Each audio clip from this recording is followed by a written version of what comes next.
Bienvenidas y bienvenidos. Hoy vamos a analizar en detalle la compleja situación en Gaza. Nos basamos en un artículo reciente que, aborda la ofensiva israelí, las reacciones internacionales y también ofrece un análisis crítico del orden mundial actual. El punto de partida que nos da la fuente es fuerte. Una comisión de investigación de la ONU afirma que hay pruebas claras de que Israel está cometiendo genocidio en Gaza, pero a la vez vemos que la ofensiva sobre el terreno no para. Exacto. Y vamos a ver un poco las cifras que aporta este material, que son devastadoras. También las tensiones diplomáticas que describe y una pieza que me parece clave, la visión del ensayista Pankaj Mishra. Él argumenta, según leemos aquí, que este conflicto es un síntoma, digamos agudo, de un sistema internacional que está, fracturado. La idea es desgranar los puntos clave de esta fuente para entender mejor qué está pasando y qué implica. Y ese contraste es muy potente, ¿verdad? Por un lado, una condena tan grave de la ONU y por otro, la realidad que describe el texto. Tanques israelíes entrando en Gaza, miles de familias huyendo, sin tener un refugio seguro. Las cifras humanas que recoge el artículo son realmente impactantes. Cita al Ministerio de Sanidad, gazatí, habla de más de 65.000 palestinos muertos desde octubre de 2023 y dentro de esa cifra, más de 19.000 niños. Es terrible. Más de 165.000 heridos. E incluso menciona 98 muertes por bombardeos justo en las horas previas a la publicación del artículo. Y a eso se suma, como bien detalla la fuente, una crisis alimentaria muy crítica. Habla de 432 muertes por hambre y desnutrición, y de ellas 146 son niñas y niños. La hambruna, según el texto, se declaró oficialmente ya el 22 de agosto. Citando al secretario general de la ONU, a Guterres, el artículo sugiere que Israel parece, determinado a ir hasta el final. Mientras pasa todo esto en el terreno, ¿qué movimientos registra el artículo en el plano internacional? ¿Hay reacciones? Pues destaca el anuncio de sanciones por parte de la Comisión Europea. Cosas como la suspensión de ventajas comerciales y también medidas contra ministros israelíes específicos. Menciona a Bezalel Smotrich e Itamar Ben-Gvir, que son conocidos por sus posturas de línea dura. Vale, esa es la respuesta de la UE. Interesante. ¿Y cómo reacciona Israel a esto, según la fuente? Pues, lo que expone el autor es una respuesta bastante desafiante del ministro de Exteriores israelí, Gideon Sa'ar, que advierte de posibles réplicas.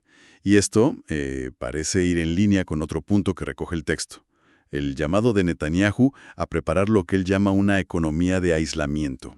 Una especie de, la fuente lo compara con una super Esparta, una estrategia para que Israel pueda sostenerse incluso si aumenta el boicot internacional. Claro, y esa idea de aislamiento nos lleva directamente a la visión más amplia que presenta el artículo, la de Pankaj Mishra. Él ve esto como parte de algo más grande, ¿no es así? Sí, efectivamente. Para Mishra, según se argumenta aquí, esto no es solo un conflicto regional aislado. Es un síntoma claro de un orden mundial que simplemente no funciona. El artículo menciona que Mishra habla de la fascinación de los supremacistas blancos con Israel. Sugiere que algunos ven las acciones israelíes como un modelo a seguir. Usa un lenguaje bastante fuerte, la verdad. Entiendo. ¿Y cómo explica Mishra que se haya podido llegar a esta situación? A esta aparente impunidad que describe. El texto indica que Mishra relaciona la situación actual con el apoyo histórico de Estados Unidos a Israel, pero sitúa las raíces de ese apoyo más en la lógica de la Guerra Fría que como una consecuencia directa del Holocausto, que es una visión diferente, además. Es muy crítico con líderes globales a los que describe como envejecidos y violentos. Da nombres: Trump, Modi, Putin, Netanyahu. Y lo sitúa en un contexto mundial donde valores como la solidaridad o la justicia parecen, devaluados. Mishra llega a usar términos muy duros, según leemos. Califica el proyecto israelí de anacrónico. Sí, lo compara con el colonialismo del siglo XIX y plantea una pregunta bastante preocupante que recoge el texto: si estamos volviendo a lo que él llama una época de supremacía blanca y racismo imperial. Es una perspectiva, desde luego, muy crítica sobre hacia dónde vamos globalmente. Ya.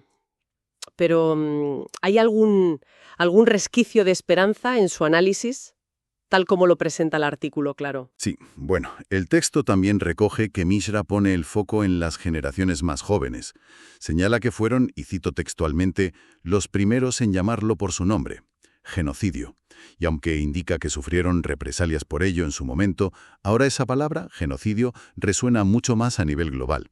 Y eso Mísera parece verlo como una señal, quizá potencialmente positiva. Pero volviendo al panorama general, yo creo que el núcleo del problema que subraya el artículo es precisamente esta brecha, ¿no? Tienes a un organismo internacional como la ONU calificándolo de genocidio, tienes a la UE imponiendo sanciones, pero la acción militar sobre el terreno, según se informa, continúa. Hay como una desconexión total entre la condena formal y la capacidad real de detener los hechos.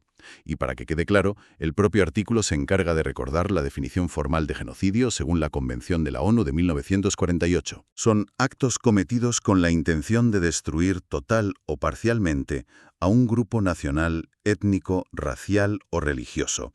Y esto puede incluir, pues, matanzas, lesiones graves, someter al grupo a condiciones de vida que busquen su destrucción física, impedir nacimientos o incluso el traslado forzoso de niños. Es una definición muy específica. Entonces, ¿qué nos deja esta exploración del artículo?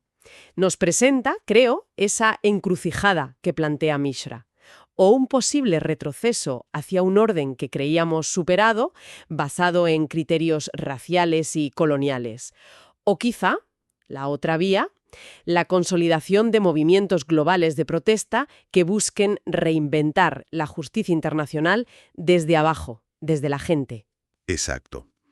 Y la fuente nos deja con una reflexión final, casi una pregunta flotando en el aire, diría yo.